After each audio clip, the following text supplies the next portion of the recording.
Millionaire alone on blind date. Then little black boy said, "My dad's coming." Soft music fades in. Imagine walking into a restaurant so fancy that the chandeliers seem to whisper money, the kind of place where silverware gleams like diamonds and every waiter moves like they're in a Broadway show, rehearsed and flawless. And now imagine sitting there completely alone, waiting for a date who might never show up. That's exactly where Michael Langford, a self-made millionaire from New York, found himself one Friday night. Pause, but before we dive into his story, hit that subscribe button right now, because what's about to unfold will shake your heart, challenge your assumptions, and remind you that kindness can come from the most unexpected places. This isn't just another rich man meets girl story. This is about redemption, hidden pain, and one sentence from a little black boy that changed a millionaire's entire world. Music swells. Michael wasn't used to waiting. He was the kind of man who made people wait for him, business partners, lawyers, even his personal chef. He built his empire from the ground up, buying failing companies and flipping them into gold. People called him ruthless, some called him brilliant, others called him lonely, though he'd never admit that. He was 41, tall, silver-haired, sharply dressed, and every movement he made screamed control. But tonight, that control was slipping. He checked his Rolex, 7:29 p.m., and stared at the empty chair across from him. His blind date, arranged by his well-meaning assistant, was supposed to be here 10 minutes ago. Small chuckled. "This is ridiculous," he muttered under his breath, swirling his glass of Merlot. He was about to text his driver to bring the car around when he heard a small, hesitant voice beside him. "Mister, are you waiting for someone?" Michael turned. Standing there was a boy, maybe 8 or 9 years old, wearing a slightly oversized hoodie and holding a toy car missing one wheel. His skin was dark, his eyes bright and curious, but there was something else in them, something old, like he'd seen too much of life too early. Yes," Michael said, caught off guard. "I'm waiting for someone." "Why?" The boy shrugged. "Because you look sad. My dad says when people stare at doors too long, it means they're waiting for someone who might not come." Pause. The words hit harder than Michael expected. A child had just summarized his emotional life in a single sentence. "Your dad sounds wise," he said awkwardly. The boy grinned. "He is. He's coming soon. He just had to talk to someone outside. He said we might meet someone important today." Michael smiled politely, assuming the kid was just making conversation, maybe a staff member's child. But something about the boy made him pause. There was innocence, yes, but also this quiet confidence, like he wasn't afraid to approach a stranger in an expensive restaurant. "What's your name, kid?" Michael asked. "Eli," the boy said. "Short for Elijah. What's yours?" "Michael." "Nice to meet you, Mr. Michael." Soft chuckle. The kid extended his hand, small and firm. Michael shook it. "Nice to meet you too, Eli." Just then, the maitre d' approached. "Mr. Langford, your guest still hasn't arrived. Would you like us to clear the table?" Michael started to nod, but Eli jumped in. "He's not done yet. His date's coming soon." The maitre d' looked mildly horrified but smiled politely at the child. "Very well, sir." As the man walked away, Michael felt something he hadn't in years, amusement. "You're a bold kid," he said. "You shouldn't interrupt adults." "My dad says sometimes adults need interrupting," Eli replied simply. Piano music softens. The restaurant's door chimed as a gust of autumn air swept in. A woman entered, young, maybe late 20s, wearing a red dress that shimmered under the lights. She was beautiful, yes, but not in the polished, filtered way Michael was used to. There was warmth in her eyes, something real. Michael stood up instinctively, thinking she might be his date. She glanced around, spotted the maitre d', then froze when she saw Eli. "Eli," she said sharply, "what are you doing in here?" The boy turned sheepishly. "Mom, I was just talking to Mr. Michael." Michael's stomach dropped. Mom. His blind date's name was Rachel Carter. The maitre d' confirmed it earlier. And now this woman, flustered but graceful, was standing there, and Eli had just called her mom. "Wait," Michael said carefully. "Rachel Carter." She blinked, her face flushing. "Yes, you must be Michael Langford." The awkwardness could have filled the entire room. Eli beamed. "You're my mom's date. Cool." Light laughter track cue. It took all of Michael's control not to burst out laughing. His assistant had set him up on a blind date, with a single mom, and her son had met him before she even sat down. Rachel apologized profusely, ushering Eli toward the nearby lounge area with the promise of dessert later. "I am so sorry," she said, sitting across from Michael. He wandered off while I was paying the cab driver. Michael waved it off. No harm done. He's a smart kid. Too smart, she sighed. Sometimes I think he's raising me instead. They both laughed, and for the first time in years, Michael felt normal. Not the CEO, not the investor, just a man sitting across from someone genuine. As they talked, he learned she worked 2 jobs, one as a nurse's assistant and another as a freelance illustrator. Her life was hard, but she didn't complain. She spoke about Eli with pride and exhaustion mixed together, the way single parents do when they've carried the world alone. Michael found himself drawn in. She didn't ask about his money, his status, or his cars. She asked about his hobbies. He barely remembered what those were. Pause, softer tone outside, the city lights blurred through the window like watercolor. Rachel told him about losing her husband in a construction accident 5 years ago, how Eli had been her strength ever since. Michael listened, genuinely moved. Something inside him, a place long sealed shut, cracked open just a little. Then, halfway through dessert, Eli reappeared at the table, holding his toy car. "Mom, I think it's time," he said seriously. "Time for what?" Rachel asked. Eli looked at Michael. "For Dad to come." Michael froze. Rachel's face went pale. "Eli, don't," she started, but before she could finish, the restaurant door opened again. Suspenseful strings rise, a tall man in a dark coat stepped inside. His walk was confident but heavy, his eyes scanning the room until they landed on them, Rachel, Eli, and Michael. The color drained from Rachel's face. "Oh my God," she whispered. Michael turned slowly. The man walked closer. "Rachel," he said, voice low, dangerous, familiar. "Didn't expect to see you here."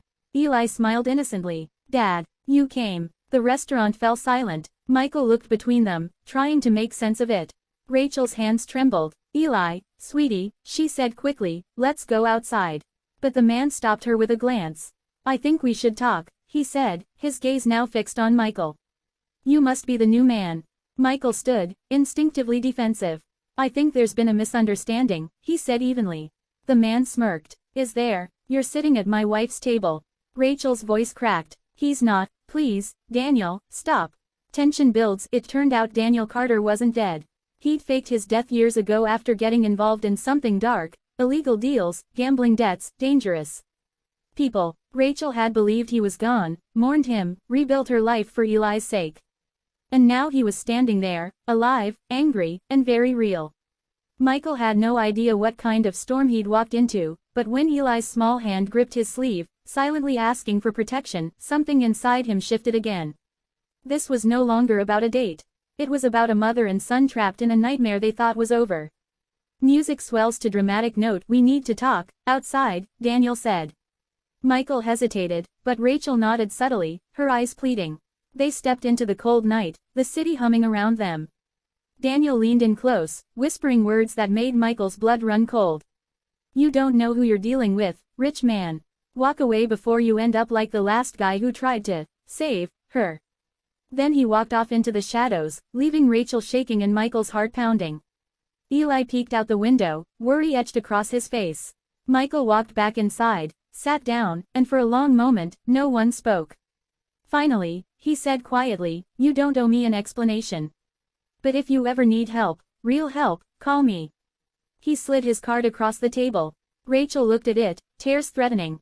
"You shouldn't get involved. He's dangerous." Michael smiled faintly. "So am I." Fade to silence that night. As his driver took him home, Michael couldn't shake the image of Eli's face, the trust in his eyes, the fear he tried to hide. Somewhere deep inside, Michael knew he wasn't done with them. He'd faced business rivals, corporate takeovers, lawsuits, but never something that felt this personal. He didn't know yet that the next time he'd see Rachel and Eli, it wouldn't be in a restaurant. It would be in a hospital, under circumstances that would change his life forever. Music fades out, narrator whispers, "Stay tuned for chapter 2, because what happens next will turn everything you think you know about second chances upside down." And don't forget, subscribe right now for more stories that hit where it hurts, heal where it matters, and remind you that every stranger has a story. Soft, tense music fades in. The city never really sleeps, but that night it felt like New York was holding its breath. Michael Langford sat in the back of his car, the skyline blurring past the tinted windows, his thoughts replaying every second of that dinner like a broken record, Eli's smile, Rachel's fear, Daniel's threat.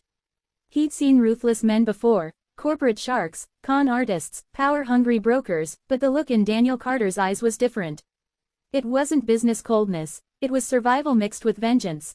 By the time Michael reached his penthouse, the city lights no longer impressed him.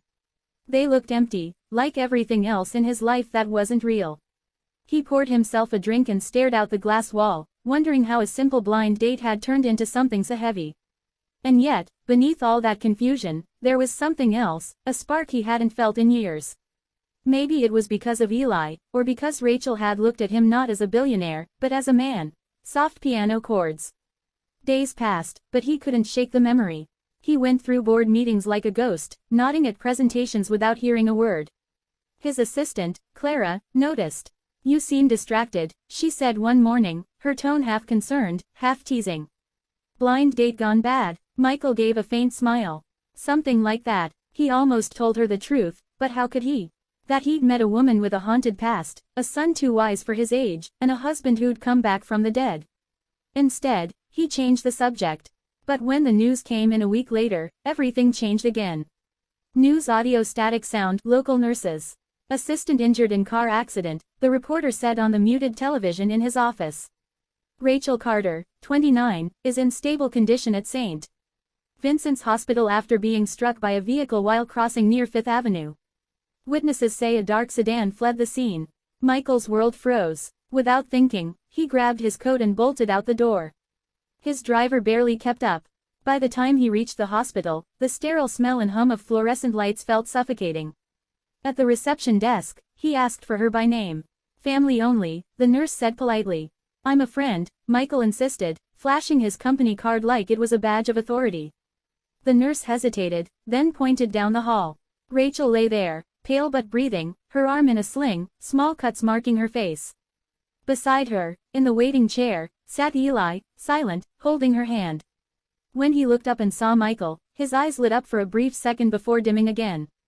"Mr. Michael," he whispered, "Mom got hurt." Michael crouched beside him. "I saw, buddy. How's she doing?" "She says she's fine, but she's sleeping a lot.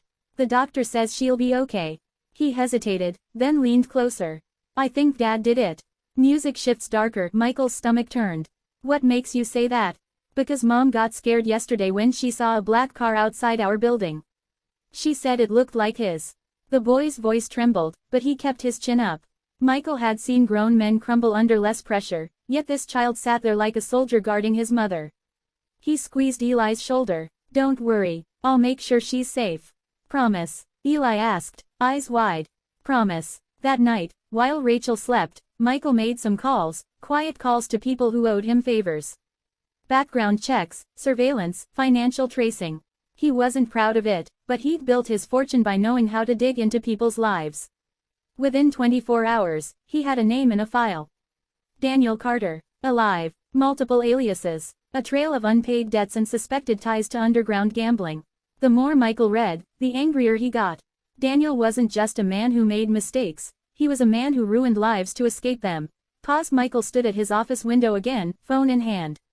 "Find him," he said quietly to the investigator. "And keep it discreet." Low piano. The next day, Rachel woke up. Her voice was weak, but her spirit wasn't. "You shouldn't be here," she murmured when she saw Michael by her bedside. "You've got a company to run." "It can wait," he said simply. "You can't." She tried to smile. "You barely know me." "Maybe," he said, "but I know what it's like to lose everything and still pretend you're fine." Something flickered in her eyes, recognition, maybe trust. "Daniel came back," she admitted softly. "I don't know what he wants, but he's been watching us.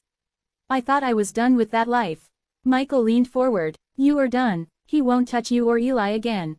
"You can't make promises like that," she said. "You don't know him." Michael's jaw tightened. "Then I'll learn." Suspenseful music builds. A few nights later, Michael got a call from his investigator. "Found him," the man said. "Warehouse District, Brooklyn. He's been hiding with some rough company." Michael didn't wait. He went there himself. The warehouse smelled of oil and desperation. Daniel was there, smoking, leaning against a crate like a man who'd stopped caring about the world. Well, he said when Michael stepped out of the shadows. "The millionaire knight in shining armor. You just don't learn to mind your own business, do you?" Michael didn't flinch. "You ran your wife down with a car." "That's not a misunderstanding," That's attempted murder. Daniel laughed bitterly. You think you can prove that? She's still breathing, isn't she? I just wanted to remind her I exist. You're a coward, Michael said flatly. Daniel's eyes flashed. Big words for someone who hides behind money. Tell me, Langford, what's it like playing savior? You think she'll love you for it? You're just her next mistake. Glass shatters, tension intensifies. The words hit deep, not because they were true, but because Michael knew that once he got involved, there was no going back.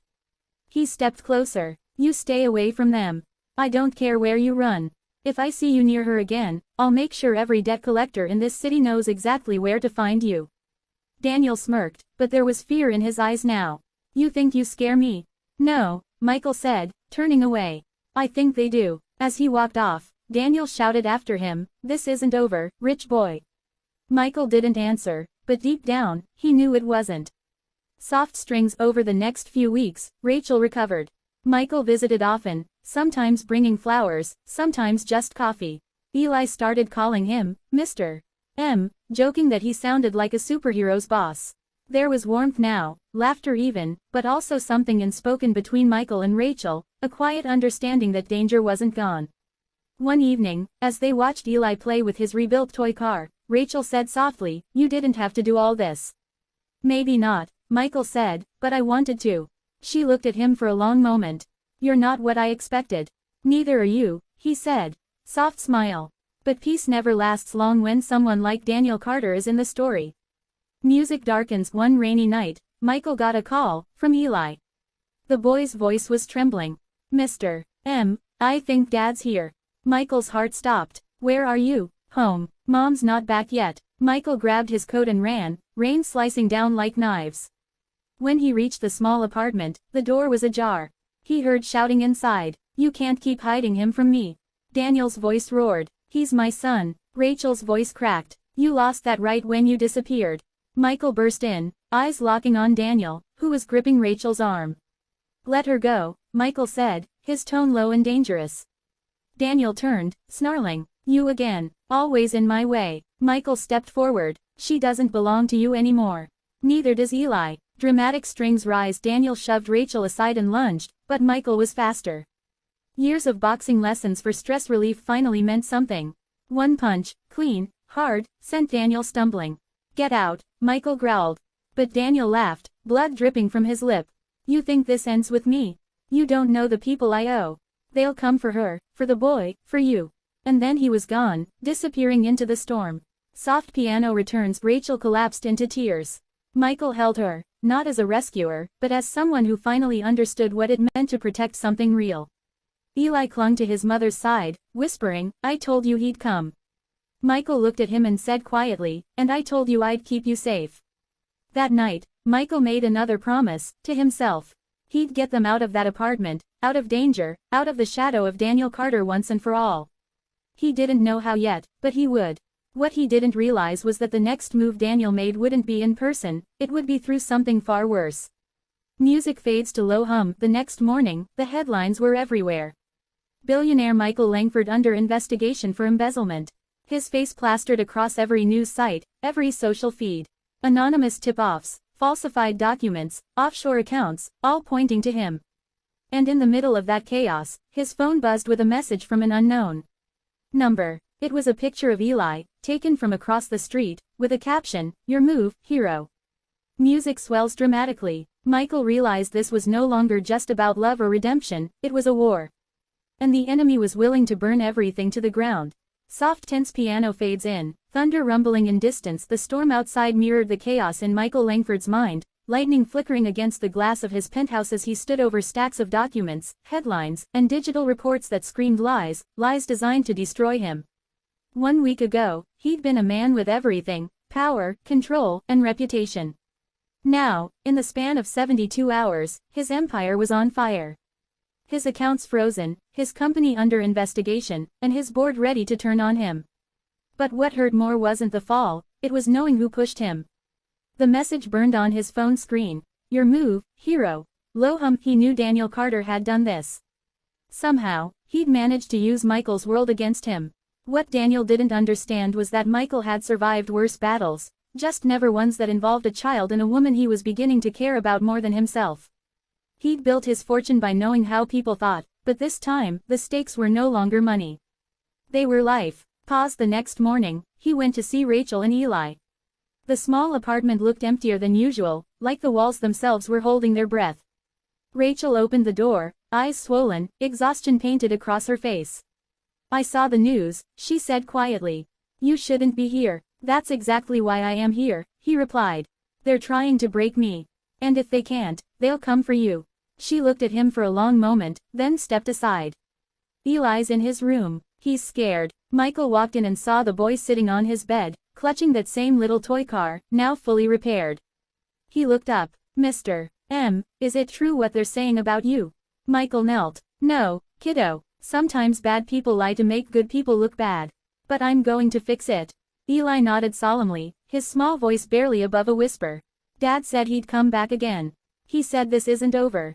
Michael felt a chill creep down his spine. "Did he say when?" "He said soon." Music darkens, low strings rising. Michael left that night with a plan forming in his mind. He had one last ally, a retired detective named Harris, a man who'd once investigated Langford's early businesses before becoming a private fixer. Harris owed him a favor. They met in a dim bar on the Lower East Side, where the smell of whiskey and regret hung heavy in the air. "Daniel Carter," Michael said, sliding the photo across the table. "I need him found, and I need proof he's behind this." Harris studied the picture. "You're saying this guy faked his death, came back, hit his ex with a car, and now he's framing you?" "That's the short version. You know, Langford, when you said you were bored with rich people problems, I didn't think you'd go hunting ghosts." Michael's eyes hardened. "Just find him." Thunder rolls louder. 2 days later, Harris called. "Got something. Your guy's been working with a broker, someone who handles digital laundering. Name's Victor DeMarco. Guess who's been wiring payments to anonymous accounts in your name?" Michael's stomach dropped. "DeMarco. Yeah, and guess who's been visiting him every other night? Daniel. Bingo. Warehouse, Brooklyn Docks. You really like warehouses, huh?" Michael didn't laugh. He was already moving. This time, he wasn't going to play defense. He told Rachel to pack her things, to take Eli and stay with Clara, his assistant, in a secure place he owned outside the city. "Don't ask questions," he said firmly. "Just trust me." Rachel hesitated, tears glinting in her eyes. "Michael, you don't have to do this alone." He smiled faintly. "I've been alone my whole life. This time, I want it to mean something." Music intensifies, deep strings rising. Midnight. Rain. The warehouse again, silent, except for dripping water and the echo of footsteps. Daniel was there, laughing with Victor, cash and papers spread across a table. Michael stepped from the shadows, voice cold. "Game's over." Both men froze. Daniel turned slowly, smirking. Well, the hero shows up after all. You just don't know when to quit, do you?" "No," Michael said, "but you do." He tossed a small flash drive onto the table. "That's every transaction you made using my accounts. Every message, every digital trail you thought you erased." Harris traced it all. Victor panicked. "He's bluffing." Daniel grabbed him by the collar. "Shut up." Michael took a step forward. "You framed me to cover your debts. You used her, you used the kid, and now you're going to answer for it." Music shifts to a tense rhythm. Daniel's smirk faded, replaced by raw hatred. "You think you can just fix everything with money? You took my family." Michael's voice cut through the storm. "You abandoned them. I just cared when you didn't." Daniel lunged. The two men crashed into a stack of crates, wood splintering, fists flying. Years of anger poured out in every punch. Michael fought not just for himself, but for Rachel, for Eli, for every promise he'd ever broken to people who needed him. Daniel slammed him against the wall, sneering, "You're not her savior, you're just another man trying to own her." Michael shoved him off, breathing hard. "No, I'm the man who'll free her from you." Thunder cracks, glass shatters. The fight spilled outside into the rain, both of them slipping in the mud. Daniel reached for something, a knife glinting under a streetlight. "It ends tonight," he shouted. "You first," Michael growled. As Daniel lunged, a gunshot cracked the air. Both men froze. Daniel's face twisted in shock before he dropped to his knees, clutching his shoulder. Behind him stood Harris, smoking gun in hand. "Couldn't let you have all the fun," the detective said coolly. Michael rushed forward, kicking the knife away. "He's done. Call it in." But when the sirens wailed in the distance, Daniel laughed bitterly through the pain. "You think this changes anything? The people I owe, they'll come for all of you." Michael leaned down. Then I'll be waiting. Music fades softer, weeks passed. The story hit the headlines again, but this time, the truth came out. Michael Langford cleared of all charges. Evidence revealed that Daniel Carter and Victor DeMarco had orchestrated the fraud to steal millions through false accounts. Daniel was in custody. DeMarco vanished, reportedly fleeing the country. Michael's reputation was restored, but something inside him had changed. The man who once measured life in profit now measured it in people. Gentle piano returns. Rachel and Eli moved into a small house outside the city, a place Michael bought but pretended to rent for them, just so Rachel wouldn't feel indebted. He visited often, bringing groceries, books, and sometimes nothing but time. One sunny afternoon, Eli ran up to him, holding that same toy car, now freshly painted red. "Look, Mr. M, it's finally fixed." Michael smiled, kneeling down. "You did that?" "Yep," Eli said proudly. "Dad broke it, but Mom said if I keep fixing what's broken, maybe it won't hurt as much." Michael swallowed the lump in his throat. "Your mom's a smart woman." "So are you," Eli grinned. "You're like my other dad now." Soft music builds with emotion. That line hit him harder than any punch Daniel ever threw. For the first time, Michael realized what it meant to be seen not for his wealth, but for his heart. That evening, as Rachel walked him to his car, she smiled. "You know," she said softly, "Eli's right. You've become part of our story." Michael looked at her, eyes full of gratitude and something deeper. "Then I guess I'll stay for the rest of it." She laughed quietly, brushing a strand of hair behind her ear. "You sure you're ready for bedtime stories and school pickups instead of board meetings?" He smiled. "I've conquered markets, Rachel. But Eli's Lego towers, that's real power." They both laughed, and for once, it didn't feel like two broken people trying to fix themselves, it felt like healing. Gentle acoustic guitar fades in. Months later, they stood together at a charity event for orphan children, one that Michael secretly funded under Eli's name. The banner read, "Fix what's broken." Rachel gave a small speech, thanking the donors, her voice steady, her smile real. Michael stood beside her, no longer the man alone on a blind date, but someone who'd found purpose in the messiness of human connection. When Eli tugged at his sleeve and whispered, "Can we go home now, Dad?" Michael's answer came with a smile that didn't need words.